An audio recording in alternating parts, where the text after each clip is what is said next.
very long day, so it's one of those days. Thank you, Naya. I have to call you Naya because obviously Hello. professional. Yes, then people piling. What did you say everyone was doing on holiday?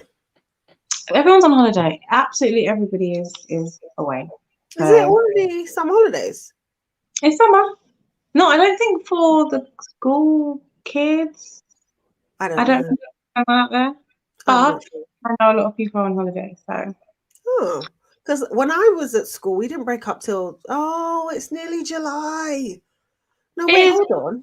It's the 30th, so we've only got one more day of June. And then... I can't remember. It was so long ago I was at school, so who knows? It was a long time ago. But I remember being in school in July. I don't remember. I went to school 6, 7 years ago. I think it was 6 or 7 years. Was it not 6 or 7 years? No, it was longer than 6. You know what? Let me have my long day. It's Thursday. You actually said 6 or 7 years ago. Ali, it was at least 10. 6 or 7 years ago. 10 years ago, yeah. I mean, you've been out then for longer, huh? I never said 6 or 7. You know when you're losing an argument and you're like, well, yeah. I did not agree with you. That's actually funny. Yeah, it's been a long time, but okay, cool. People are on holiday. That's fine. It's fine. We're going to have a chit chat with whoever's here. Just relax one. How is everyone feeling? How are you feeling? How was your day? How are you feeling? How are you feeling about the topic so we can slowly ease into it? Are you Well, I'm exhausted. I'm just waiting for the weekend. However, of what? Of love? The topic is Am love. I exhausted of love? No, of course not. No, can't be. I am love. So how can I be exhausted? That would be like me saying I'm exhausted of myself. Oh gosh, what an answer. Miss Congeniality. No. The topic is interesting because I still haven't figured out what my love lessons are. I think I know, but I'm not sure. I'm still learning a lot of my love lessons, so we shall see what I can come up with. But how are you, Ali? And how was your week going? Just a tiring week. It's just not energetically, which is a good thing, just physically, and I think that's the best type of tired. Because if you're physically tired, you know that there's ways that you can kind of, redeem that energy. When you're energetically tired, it's a lot more draining, in my opinion. So 100%. I feel fine, guys. I'm just very, very tired today. 100%. Who's tired, Ali? What looks like? We are both echoing. Okay. For who? For you or because I can't hear anyone? Oh, who's echoing, Naya? Who's echoing? Both of us or she'll let us know. For me. Okay, for you we're echoing.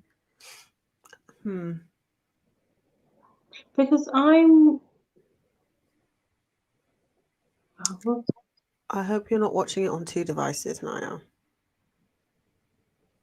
Well, do you know what, guys? This is part of the spiritual experience. Go slightly further, and it's just a chit chat full sesh. So me and Naya can all hang out, and our echoes. Maybe our voice will carry. Ebs is always getting on to me for not speaking loud enough, so maybe I need to echo so I can carry.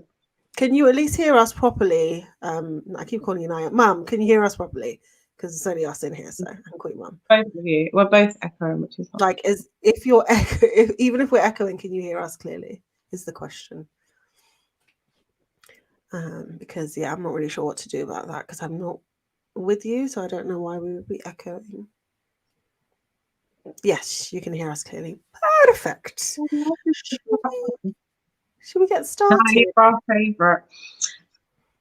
Yeah, let's get into it. Let's just get into it. Right. So, love lessons, Yeah. lessons in love. I'm just going to dive right in. I think that love is something that is absolutely beautiful. It's something that I experience every day, as Eb said in our previous podcast and what you said earlier, you are love. So how could you crave it essentially because you are it and you live it? But we learn a lot through the love that others give us and what we experience in our relationships, romantic and platonic. Mm. So for me, I'm going to start today and say my biggest lesson in love was to learn how to love with boundaries, because Mm. that's something that I definitely always struggled on. Loving with boundaries was just, I just thought if you love someone, you give them your all. And I think in that it was lost in translation that you can't give them your entire soul and your respect and everything. You can't give them everything. You have to preserve things for yourself. Um, and it was a hard lesson. When you learn lessons in love, it doesn't feel good. You don't just one day sit down with your then partner or whomever, family member or friend, and they say, "Oh, I know, I've got a lesson to teach you today," and it's not just rosy. It's not rosy. It's actually quite difficult. Mm. And in that lesson, it was over a period of time. I think when I really had time to think about it, I don't think it's something that I learned in one situation. I Mm. think it's something that I learned throughout my life. I Mm. think I always had to learn how to love with boundaries. But the final lesson for me highlighted that. And I think that happens with lessons in love. They continue to repeat themselves until you start to actually pick up on the lesson. That's how lessons go. So, yeah, that was my thing. So, I don't know, Naya, Eb, how are you guys in love? Do you have boundaries in love? Am I the only one that's had to learn to love with boundaries? No, well, I was going to ask you, how did you figure out, like, was it that you weren't getting the same in return as to why you figured out you couldn't love, you had to love with boundaries? Like, how did you figure that out? Good question. I think, yeah, effort. I would say effort and what I was willing to put up with in the name of love. So Mm. not because I felt like I needed love or I wanted that person, but the connotation of love was certain experience for me. So if you love someone, there's certain things that you're going to endure. There's certain things that you have to be patient for or wait for, or you have a lot of hope for the people that you love. There's things that you don't necessarily align with because there's no perfect relationship. So you'll say, well, in time, this will look different. And Mm. you're very, very patient. And sometimes that patience collides with boundaries. You don't Mm-hmm. realize that for you to be so patient, waiting for someone to become something or to do something or whatever it is, or to speak to you or treat you in a certain way, you're ignoring your boundaries. You have Mm. zero boundaries. Do you know what I mean? It's quite difficult and it's an art to be able to be patient in love and have your boundaries. That's something that you have to learn how to do. And I think we all maneuver. You can be the highest vibing person. Boundaries get knocked down sometimes in the name of love. Yeah. But I think for me, I didn't have any at all and I had to build them. Thought I Mm. did, but I didn't have any at all. Yeah. Naya's saying I've had to learn boundaries too through emotional maturity. That's so true. Yeah. Because that's kind of Mhm. what you mentioned, like, you have to grow. You have to learn who you Yeah. are as well, which is a lot of the time people don't necessarily do that within their relationship specifically. It's when they come out of it and they're reflecting that they're like, oh, I didn't know this about myself, or oh, that happened and now I realize that's what I can do. So yeah, it tends to just go through time. Like you said something that you don't sit down and learn the lesson like a teacher would just sit down and say, "Here's the lesson today." Mhm. It's a practical. You literally have to keep doing it, and sometimes you don't pass on the first try. You don't get your license first time around. You have to keep going, which is annoying. But yeah, no, I hear that. What kind of scenario though? Like, I feel like you're being very What, vague? vague. Why can't I be vague on a Thursday? Because I want to know what you mean. I want to know what was it that made you say, I need boundaries. That's what I want to know. Um, I think that cyclical feeling of pain Mm. and stagnation and feeling like my cup isn't getting full and I'm just exerting so much energy, and realizing that I felt a lot better when I wasn't in those types of situations. Realizing that no matter how you choose to love someone effortlessly and completely, constantly pour into them, you're still going to be hurt. You're still going to potentially, you could lose them or they've lost you. I would word it like they've lost you. But either way, they come in and out of your life. You have to sometimes realize that you can give someone the world. It doesn't necessarily mean they're going to respect you or they're not indebted to you. I wouldn't say that. But in my personal experience, I had to realize, just wake up. What are you doing? And I think for me, the biggest thing is treatment, if that's what you're asking for me, from me. That's the question that you're asking me, sorry. I think it's the treatment. The way in which you allow someone to speak to you because of love bombing, or because you feel like they do care about you, or you understand about their story, you understand their childhood, where they're coming from, and so on. So you kind of just make allowances. But then that stops my boundary. My boundary for myself is not to be spoken to in a certain way. But all of a sudden, you love this family member, or you love this cousin, friend, whoever, and they can slowly start speaking to you out of pocket. And it doesn't make any sense because you wouldn't typically allow that. Do you know what I mean? And then you realize the hierarchy is completely off too, because you have colleagues and platonic friends or whoever, distant family members, that you really are firm in your boundaries and you're like, absolutely not, I'm not going to talk to this person anymore.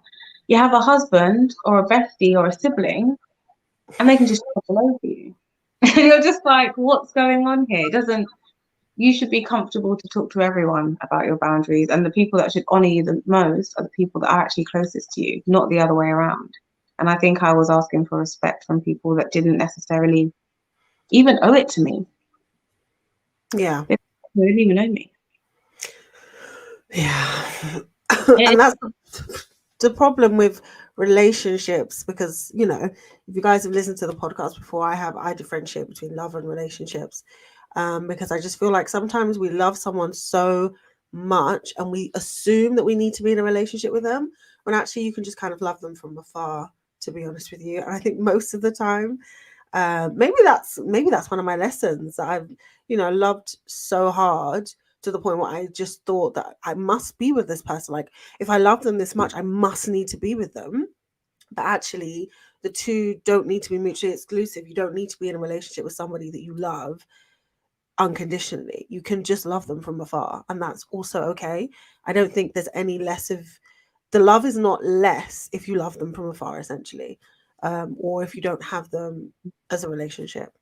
So that's definitely something I learned, because, you know, it was confusing, you know?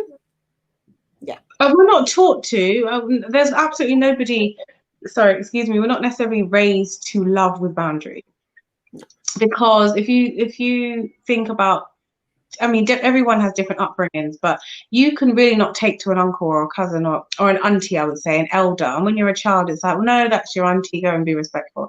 That's your auntie, you have to keep going there for someone. You can say, she's not nice to me, she treats her siblings, sorry, her children better than she treats me. Whatever stories we go home and tell our parents as we're growing up, sometimes when they're slightly dismissive of what we're telling them, our experiences with the people that we're supposed to love, it could be an absent father and it's your dad's birthday, give him a call. Do you understand what I mean? So we're taught to not necessarily have boundaries if that person's really, really close to us. So we do take into relationships. That's something that I've noticed upon reflection. It's learned. Because children don't do that. We've all been around someone's child or our own children, and you say, you know, haven't you seen Auntie so and so come through the door? Go and say hello. And they're just standing behind you like, no. If you didn't tell them to do that, they wouldn't have done it.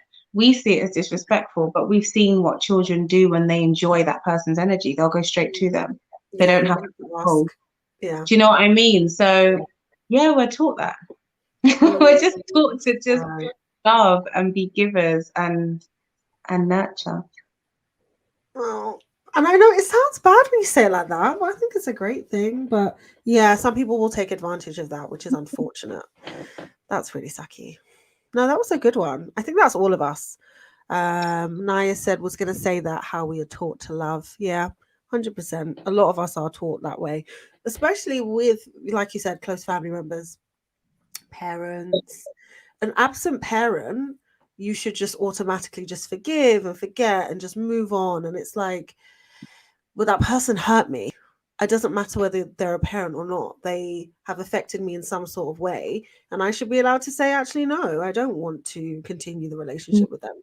I don't think it should matter whether they're a parent or not, you know? So, yeah, I think people need to respect people's feelings as well and not make them feel bad about severing ties with people that they don't want to be around anymore. Because that's also not fair. Like you said, you're forcing people to be around people that they just don't want to, or talk to people that they just don't have any, I don't know, reason to talk to.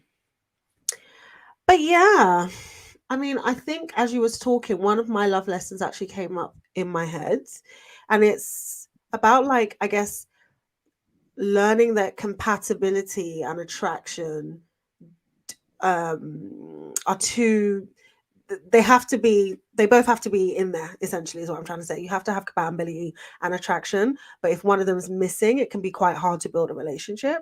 That's what I've learned just from my personal relationships.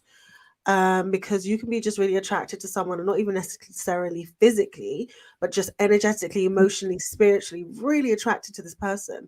And you get on like a house on fire. And every time you're around them, you just feel alive. But then when you think about building a life with them, for some reason, there's friction. And for some reason, there's always issues. And I think a lot of people ignore it. Sorry, did you guys hear that? Because I know I think I got all. I can hear you. Of course. Yeah. Yeah, a lot of people will take the attraction over the compatibility. And I think a lot of the time that's where we go wrong, because you can be attracted to someone and be with them, but building a life with someone, you will need compatibility in your goals and your aspirations and your beliefs and all of that stuff. It's not imperative for everyone, but just my love lesson has been that, like, I can't just have attraction. I can't just want to be with a person. It kind of goes back to what you said. You just want to, you're so enamored and in love with a person that you want to be in a relationship with them, but actually sometimes it's just that they're just, what's it called again? There's not a twin flame. There's like a couple of them, twin flame and something connection. Karmic connection. Karmic. Sometimes they're karmic connections, or whatever they're called, karmic partners. Sometimes they are soulmates. Sometimes they're twin flames. And I think a lot of us don't necessarily know how to differentiate which is which. But for me, I ignored compatibility a lot in my early relationships, like a lot, for attraction. And I think that's definitely a lesson for me going forward. I hope I've stopped doing that. We have a lot of soulmates. So I think what you're describing is not necessarily even just a karmic soulmate. It could be a soulmate. And we speak regularly about soulmates being friends. And sometimes, especially when we're younger, we meet our soulmates. And if they're in the form of somebody that we're attracted to, depending on what that person's attracted to romantically, we mistake it for, we're supposed to be with this person. But in actuality, sometimes you separate and you're like, oh, I would have loved if I could have just had you in my life. I shouldn't have crossed that line. But then you also know if you didn't cross that line, that person wouldn't have given you those parts of themselves. Whereas I can't speak for you, but someone like myself, I can give certain parts of myself to anybody that I love. So you can be a friend, you can be a cousin, you can be a mum, you can be a lover. A lot of people only want to give a certain piece of themselves to the people that they're in a romantic relationship with. So it makes it difficult when you're someone that can connect on a deeper level, because you're like, don't you see it? We're supposed to be tight. You know what I mean? Like, we're supposed to get on, we're supposed to be something, and then they don't want to, because they're like, if I get any closer to you, I'm going to have a romantic feeling for you. But I think it's kind of what you've just described. It's not actually a romantic feeling. It's a lot of people haven't delved deep enough with people that they haven't decided that they wanted to see in that way, so that they mistake it for, we're supposed to basically bang and create a life together. And it's like, well, absolutely not. You're just the person I can have great chats with, but everything else is misaligned. Yeah. And people don't think, or people that also aren't having conversations about that either, about what their compatibility is and what they want out of life. Because when you start getting married and you start having children, those things will crop up, and then you'll look at the person like, oh shoot, we aren't going to raise kids the same way. How's that going to work? We don't even want to live in the same country. How's that going to work? Like, you start looking at things and you're just like, how did we get here 5 years later? And this is why, like, a lot of couples are together for a really, really long time, and then all of a sudden they break up and they're like, yeah, we just weren't compatible. And people are like, it took you 5 years to realize that? But yeah. 5 of you being generous. It's usually 50. They've got assets, they have children, and it's not, this isn't, and I'm going to say it on behalf of myself and Ebs, we're not bashing anyone here. No, You I've have done to it. have love. Yeah. And it kind of, not even to cut you off, but it segues into one of the questions on the post was, what have you implemented? It's that. It's harder to implement something for a lot of people whilst they're in that relationship already. A lot of people implement their lessons in newer love. So they leave one relationship and then they'll implement what they've learned. It takes two to implement what you guys have been through and say, we want to transform this. I don't want a new physical. I want a new us. So I would like you to be you, me to be me, and us to create a new relationship. That takes remarkable, commendable strength and effort from both parties, but it's so hard to do. And I completely understand why a lot of people feel like they can't do that depending on what they've been through. But can you imagine how beautiful it would be? Because you wouldn't even have to copy and paste anything. You could literally just say, wow, I already choose you. So what if we just choose new? Yeah, how would you choose new if you're not compatible? I don't understand. Explain it to me. Because sometimes that incompatibility comes with the growth that an individual needs to do. So sometimes, I'm not speaking about not being compatible at all, maybe what you're referring to. I'm speaking about those that aren't just aligning or compatible right now. So for example, you said about moving countries. You might meet someone that's never been abroad. So you would have that conversation on your first couple of dates and say, well, they're like, of course not. I'm not going to live in wherever with you. I can't see myself living anywhere but here. In time, as you continue to grow, maybe you've opened their eyes to more travel. Maybe as they got older, they've realized, actually, I think I want to live in the sun. And people change their minds. We're growing into. You mean, okay, from the beginning, you need to have those conversations. Yeah. Well, no, I'm just saying that the compatibility can come over time because people change. If we believe in transformation, we believe that people are constantly growing and changing, then there are a lot of things that people feel like they're not compatible with certain partners for. They can change into it, depending if they're a growing and transformative person. So if they're in a long relationship and that person's heading that way anyway, they could stay with that person. There's quite a few people, not a lot of people, but there's quite a few people that they separate, like Nene. I think Nene Leakes and Greg did. They separated and got remarried. Yeah, no, loads of people. Yeah. And I can agree with that. And that is, you're right. That is when you sit down and you say, actually, okay, because that's usually after maybe the attraction's gone or the initial spark is gone, and they leave, and then they're like, oh, now that I know what I want and you know what you want, does it align? And then it's like, oh, actually it does. And then you kind of try again. And that's usually I think it's usually success. I mean, I don't know everyone's relationship, but usually it's successful that way. But a lot of people, like you said earlier, don't know themselves when they get into relationships, so they don't know what they're trying to be compatible with. So if you don't know where you're heading, you can't then tell somebody else, this is where I would like to be in 5 years' time, because you have no idea. So that's another thing. Yeah, about knowing yourself. You might know, you might not know. There's so many things that I want for myself, and I'm like, sorry, 1 second. oh. No, I'm here. I'm still here. Oh, there's so many things I want for myself, and time will tell. What I will say is I now know the things that I will always want for myself, because as I've gotten older, they've never changed. They've never changed. The time has changed, because I was one of those people that said, I want 2 kids by the time I'm 22. That was really my goal. But when I was probably 13 or 14 saying it, 22 was like a big grown woman. And I should be, because when I think about it now, it's absolutely wild that I wanted 2 children at 22, but that was my dream. So me wanting children has never changed. But the when, 22, absolutely not. There was absolutely no need to have 2 at 22. Yeah. Do you know No, what I I mean? So hear I you. can go into a relationship and say, no, I definitely want kids.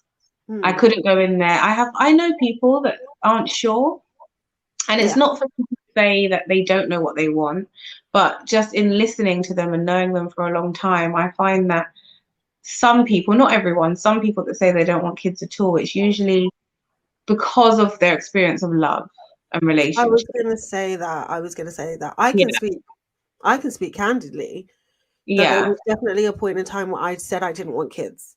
Mm. And it probably, oh, that's a good point. Naya said cultures that arrange marriages work well and grow into each other. That's a very Yeah, good point. I've I always agree. thought that. Yeah, I've always thought that. But Because that's there also because, could be yeah, their reason why. people match them well. They don't match them on attraction, they match them on compatibility. And Not I always, agree. not always. Some people have arranged marriages, but what they are compatible in is their idea of marriage and commitment. No, That's but what as I. in, no, I think I'm assuming Naya's talking about when you have the blind arranged marriages for your family put you together based on your compatibility, not based on if you're going to be attracted to each other or not. No, that's what I mean. In a lot of arranged marriages in certain cultures, it's not. They don't go down that vetting process. What do they do? I was gonna role play, so I'm so glad I'm actually gonna role play because we're just hanging out with Naya. So you have like a gentleman, It's falling and out. I'm just going to he take gets this out. to a certain age, and you have a wife that gets to a certain age, and usually the families might know each other, or they've heard of this family, and they look at the person growing up sometimes, and it's like, oh, I know he's a doctor or a lawyer who's doing well for himself, and then it's I've got someone that's of age that wants to get married, or as they get older, it's like goes around in the communities and they discuss it, and then they say, yeah, I know of this person, I know of that person. I have a friend who's Muslim, and from my understanding, because I don't want to get it wrong, he thoroughly explained that vetting process to me. It's lots of courting, but more meetings because you can't date before. A Mm-hmm. lot of it's word of mouth and stuff. It's not, I know this person will be necessarily good for you. That's what they do in those few meetings. Mm. Um, but it's a very short period of time as well, and it gets harder as you get older. So the older you are trying to get married, you have less of a choice to say whether that person's compatible or not. So, Interesting.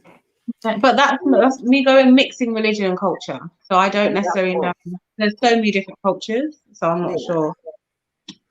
Nice. So they do detailed checks and they ask people about them.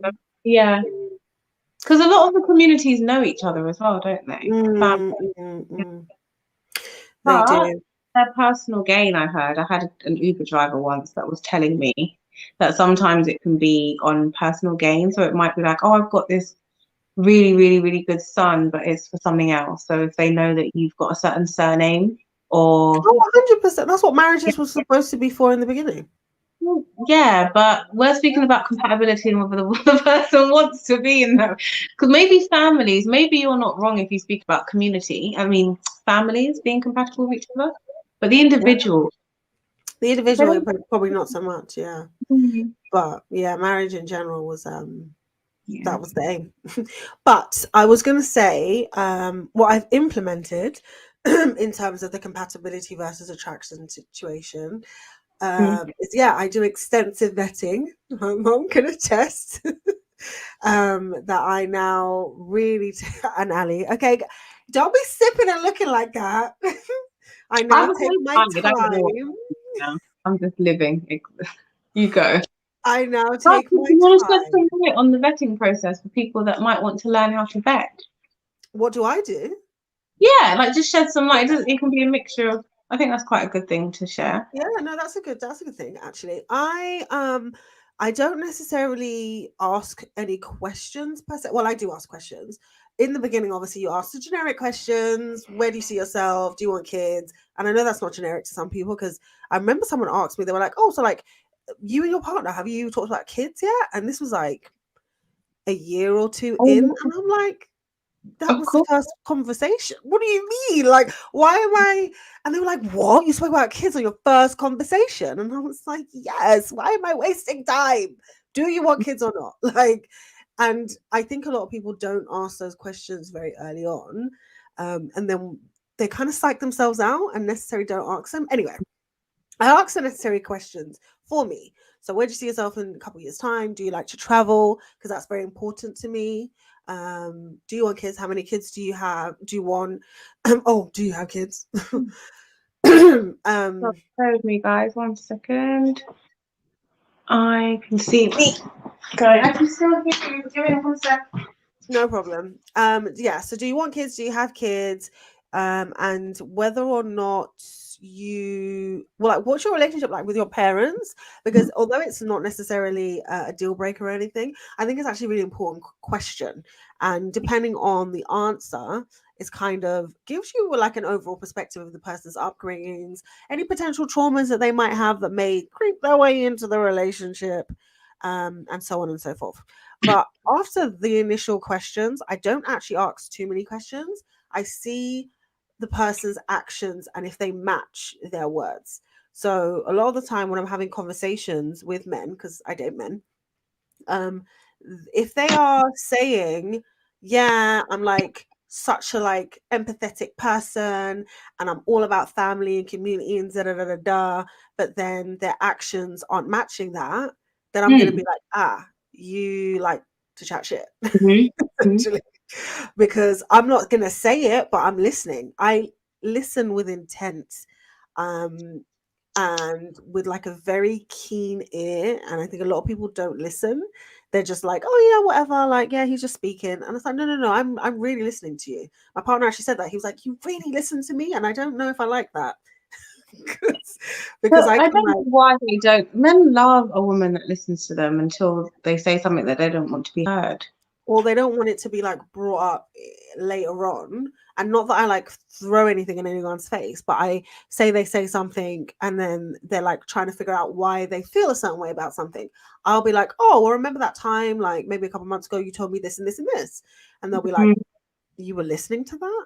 And I'm like, yeah. Why do they get so surprised? I mean, I don't want to go off topic, but they I get. don't know. I don't know if they're not usually listened to or they're not, because I I don't know. think so.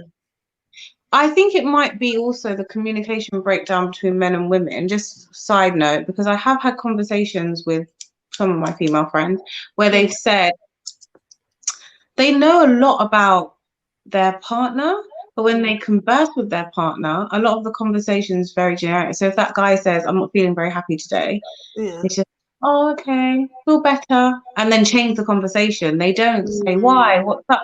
So they'll say to me, oh yeah, he shared this, this, and this, but they don't let the man know that they know that. It's very They strange. don't ask leading questions. But they also don't even let them know they listen to the pockets of information that they. It's very interesting how a lot of women communicate with men. A lot of But men, no, it's in general. In general, men and women, a lot of people in general don't communicate properly. They don't. They only do it as much as it serves their purpose in the conversation. So they will just be like, okay, I'm going to listen to what you said, so that you don't think I'm completely horrible person. But I'm not going to take anything on board, and I'm not going to ask you any more questions that's going to make you continue speaking. If that makes sense. That's how it feels. Yeah, but I don't know if that's their intention, because then they still feel like, open up. It's very.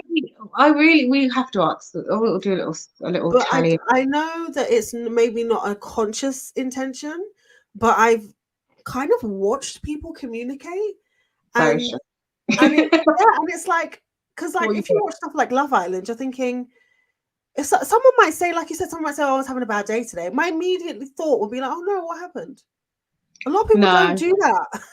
A lot of people are just like, oh, I'm so sorry. They don't. Sometimes they go. So you have the ones that you can tell care, because I'll be like, oh my gosh, like, feel better, babe. Okay, that conversation's done. Or you have the ones that say, listen, me too. Da-da-da-da. And you're just like, at what point are we going to get into my bad day? That's why I get so surprised when people feel like they don't really know me, because I'm like, you don't want to? But I suppose you're right. They do. They just feel like we're supposed to just give out information. Yeah, 100%, 100%. And I had that issue one time when I was dating someone who said that. They were like, because I said to them I didn't feel heard by them. And they said, well, if you want to say something, just say it. And I was like, that's not how it But works. people do give out, this is actually tying into our lessons, to be honest, because I had to learn that people actually give out information freely.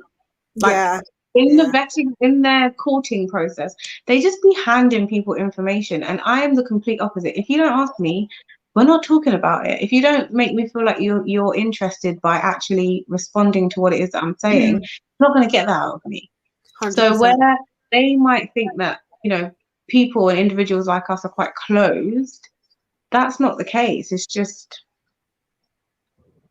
you're not saying anything. Yeah, and so that's one of my things about in the vetting process. I actually really listen to people and ask questions, and I match their actions with their words. If they don't match up, then I know they're chatting shit. And I just have intentional conversations. That's how I vet, essentially. And also like experiences with the person. And a big one is how they interact with their family and friends and strangers. That's very important. And children, And obviously, if you want children. anyone that does service type work. Yeah, how they speak about their family and friends, how they speak about their parents, their siblings, how they advise you on your family and friends and your siblings. Very important information, especially when they talk about their friends, because you'll find them say certain things and you're like, oh, interesting. Because I find that when they're talking, especially if they're talking about a grievance they have with a friend, I listen to how they talk about them and react to the situation, because sometimes I'll think to myself, when you're no longer completely in love with me, you may probably act that way towards me. You know what I mean? So like I listen to Cool. I listen that. more. Probably worse. It's more towards how they speak about not even really their exes, their baby mother. How they speak Oh about the yeah, mother. that too. Yeah. Always a big thing for me. Because with their friends, I'm just like, it's interesting because most men that I speak to, they're always like the mature one, the advisor, the confidant in the group. And I'm like, Are you? okay. It's just interesting. It doesn't mean that you don't play that role in your friendship group, but it's like, how deep do your friends go then? Because I'm asking you a simple question and you're like, I don't know. You're I don't flustered, know. right? Exactly. So It's yeah, really that's my vetting process. But that was a good question. Thank you. Thank you. so yeah, betting and whatever is Yeah. tough. I think we all have to vet a little bit. We all have to. Any lessons, Naya, that you want to share with the group? And we keep getting these spam comments, and I'm not sure where they're coming from, so please ignore them. How many people have we got in the chat? 2. Hello.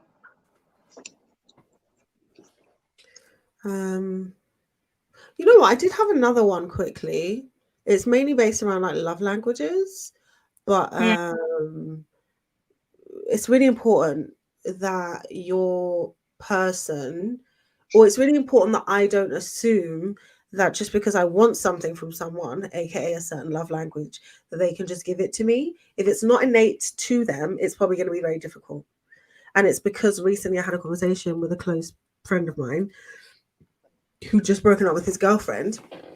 And I said to him, how do you show her that you love her?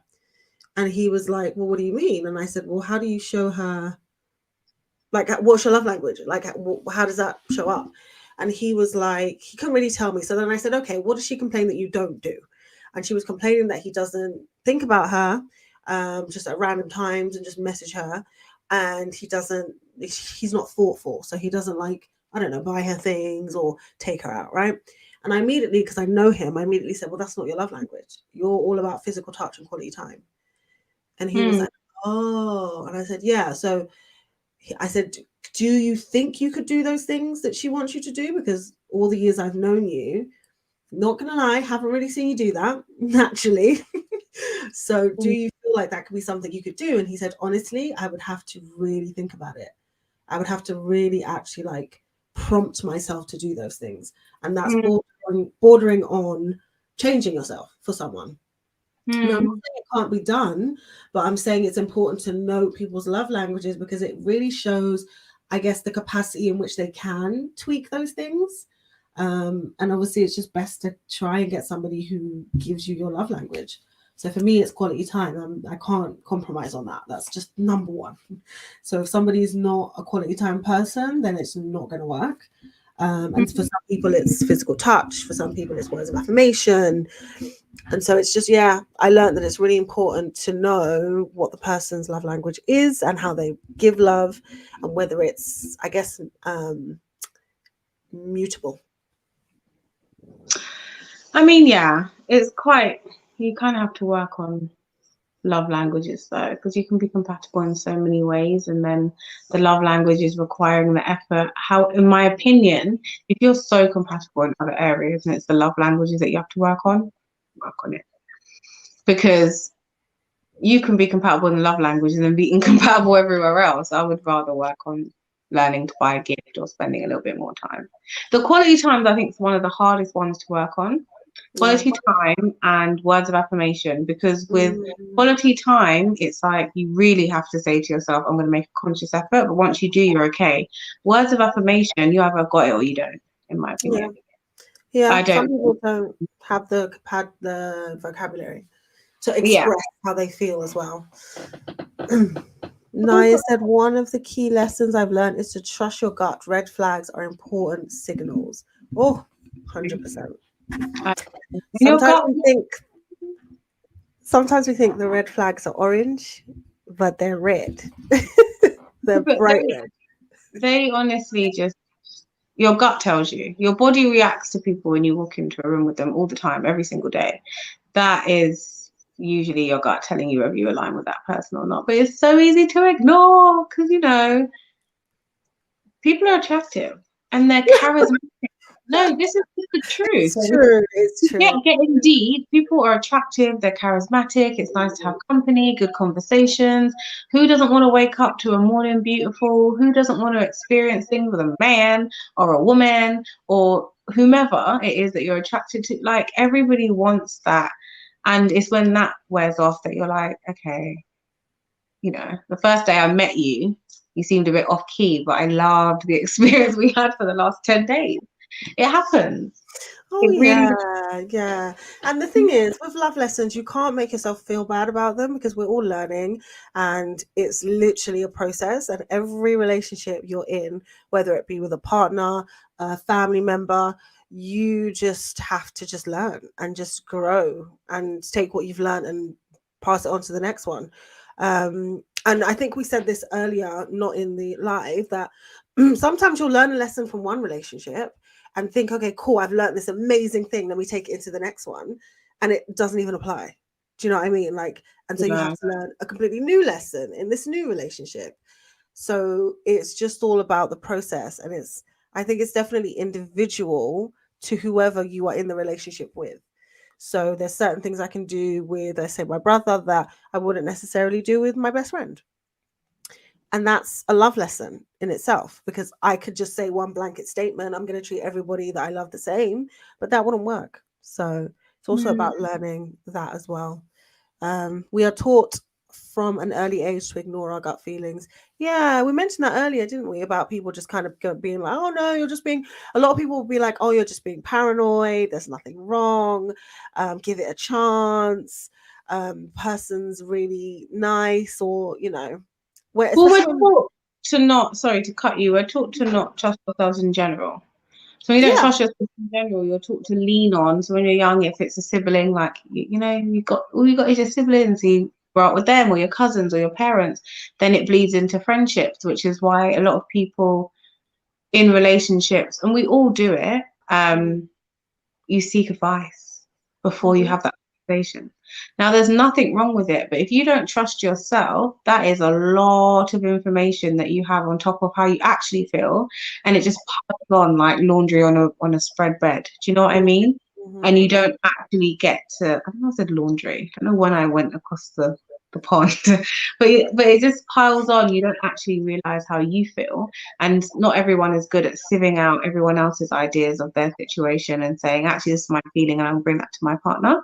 That's what makes it difficult. You have to be able to say, and I remember saying this to you once, I was like, with my life partner, there's just so many things that I'm not going to share because it's completely different. When you're having like little relationships here and there, 100%. I mean, it sounds awful because I don't think anyone intended them for little relationships. But when you Mm, date intention and you mm. want this person to be your life partner, I don't think everything not necessarily has to be shared, but there's certain things where you should be able to sit down, think about it, take your space from your partner, and actually say, I know enough about this and I know enough about myself, and I can sort this out with my partner without seeking advice. I don't need advice. Oh, share with other people. Got you. Yeah. Right. I thought you You said don't share with your partner. I was like, oh, no, okay. you don't need it, but sometimes you can say, I don't know, you might argue about quality time because you brought it up earlier. You've Mm. had enough love lessons, you know yourself, you know your love language, you know what it is that you require. Sometimes we should stop and think, do I need to vent and say this to a friend or a family member when I could just sit back, be annoyed, hang up the phone, give him one word answers with a full stop and speak to him about it. Do you know what I mean? Because Yeah. not everyone can let go of the stories that you tell them. So it Yeah. becomes a slippery slope when you're walking down the aisle and you have children and you have, I don't know, whatever problems you have in 10 years. For the people that you're speaking to, it's like, well, at the beginning, it was rocky, but you've moved on through all of those things. So it's just really being careful about Yeah. I think when it comes to your gut as well, like you said, a lot of people in your ear telling you not to feel certain ways or to feel certain ways. And again, it does go back to if you know yourself. If you don't necessarily know yourself and you're not comfortable with yourself, because I was at that point, I wasn't comfortable in my skin and who I was. And so, of course, I wasn't going to trust myself because I didn't know what that voice was. Do you know what I mean? And then obviously early on, people are telling you, "Oh, it's fine." You go to get advice from the wrong person, and they're like, "Yeah, no, it's okay." Especially somebody who's used to toxic situations, and you go to them for advice. That is the worst thing you could do. So yeah, I think a lot of people don't want to use their gut as well because they know what their gut's saying and they want to ignore it. I was gonna say because sometimes your gut is like, let that man go. And you're like, no, You're like, no, I'm why? having fun. Leave me alone. Ah. I've done that. Yeah, Ali knows I've done that. happens to everyone. But Yeah. and it's so easy. Trust your gut, trust your gut, trust your gut. It's like, I don't want to. I don't want As you said, I don't want to. My gut is gonna leave me bored.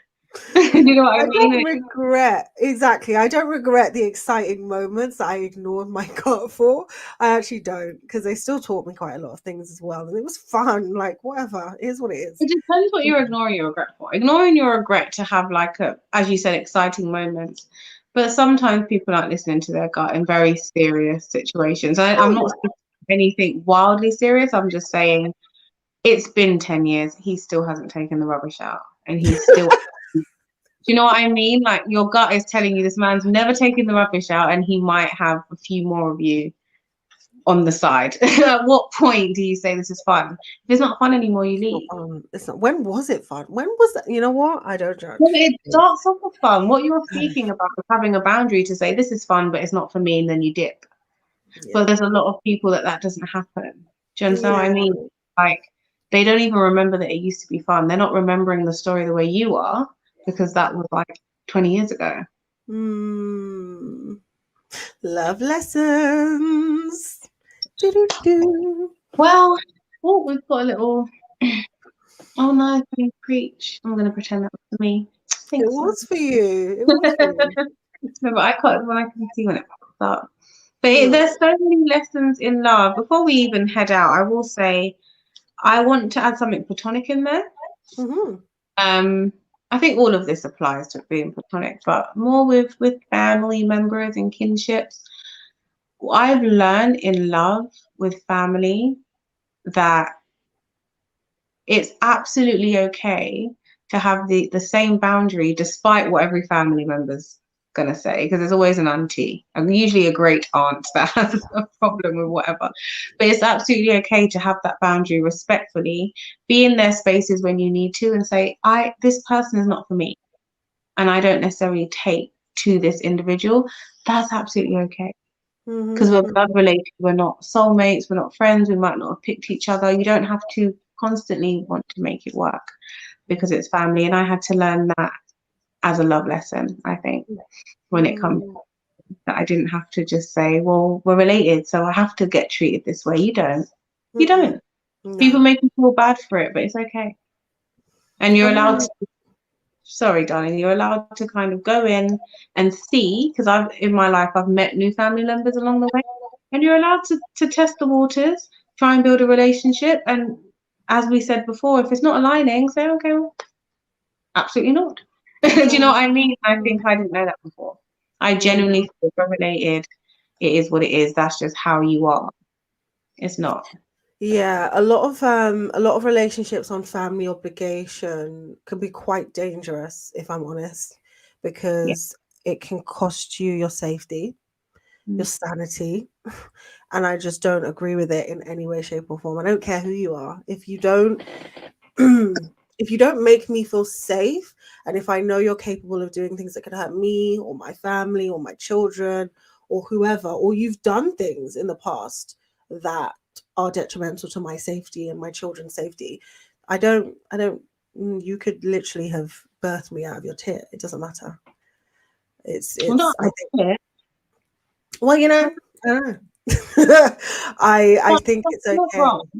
Because Yeah. family members, I mean, anyone can be a taker, but I think family members have leverage sometimes to take in a much deeper way. A friend might take your time, they might gossip, they might do whatever they can get out Right. of you. But family members, they're stealing land. They're teething land, Listen, like family big. members, yeah, it's really deep if Mhm. you are trying to build a relationship or sustain a relationship with a family member just because people have told you to do that or just because people are pressuring you to do that, and it impedes on your mental health, it Mhm. impedes on your well-being. It's not worth Your it, relationship and I with other don't family recommend members anyone as well.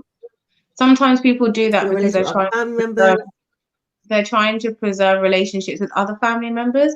It's absolutely okay Yeah, to have two boundaries and say, this, I don't want to deal with this individual. And if you would like us to have what we have, please can you respect I don't want to deal with that individual. If that individual is 100%. pushing you, then Yeah. you can't deal with that individual either. But you should never invite pain into your life Mm. disguised as love and family. That's no. And if anyone is watching this by any chance, and you feel like you have family members who you think should be talking to each other, and you don't understand why they're not talking to each other, and you keep pressuring them to do that, please stop. Stay out of it. No, honestly, you have to start a big people business. We were all taught that, and I Yeah. feel like we all ignored it. I feel like, For family, we ignore it. But please stop it. If they've told you multiple times they do not want a relationship with this person, they don't have to explain as well. They don't have to explain why. That's their business, why they don't want a relationship. But you're also now jeopardizing, like you said, your relationship with that person because you're trying to force another one onto them. And just let everybody do what they got to do. We're all grown ups. If it's meant to be, it's meant to be. It's as simple as that. So yeah, I agree. I agree. Friendships too. Friendships, family, all of it. look, Yeah. don't attach yourself to any one situation that doesn't belong to you. That's pretty much the advice. So you can have your relationships, separate them where you need to, and everyone just, what's this about? Learn their lessons in No, no, love. no. We Bring went it on, back. on a Stop tangent it. there, We but have to bring it we back. But brought yeah, it back. We brought it back. learn your lessons in love. Don't copy and paste. And yeah, thank you for everyone that joined. It's always a pleasure, to be fair. It's nice to have like a little chit chat. Yeah. We'll No, probably see you guys because we briefly discussed maybe at some point we'll pop in on Instagram and kind of hang out with you guys there. See where you all like it because we're just playing around. So yes, we let us might be know. together. Oh, Mum said, what about no sense? Do you have one, Naya? If you have a You- no sense or high sense, We was gonna give you guys a break today from a no sense, mainly please because let us know. everyone are away. But if Naya's got a no sense for Mm. us, I would be happy to need a bit of a giggle. No, she doesn't. I don't know. Okay, you know what? I watched something actually earlier today. Was it today or was it yesterday? I can't. The days are just morphing together. I don't even know what day it was, but it was about space again because you guys know I love space. I love space things. Oh I gosh, guess just go up there, Neil. sorry, I just love space. I was thinking, oh, thanks. She said I love them, but I don't have one. That's okay, Naya. I'll give you a little one, a mini one. It's not a big one, it's a mini one. I think that aliens, right, are not what we think they look like. I don't think aliens look like anything we can possibly imagine. And the reason I say that is because whenever we see them in like movies and TV shows, they always have arms and legs.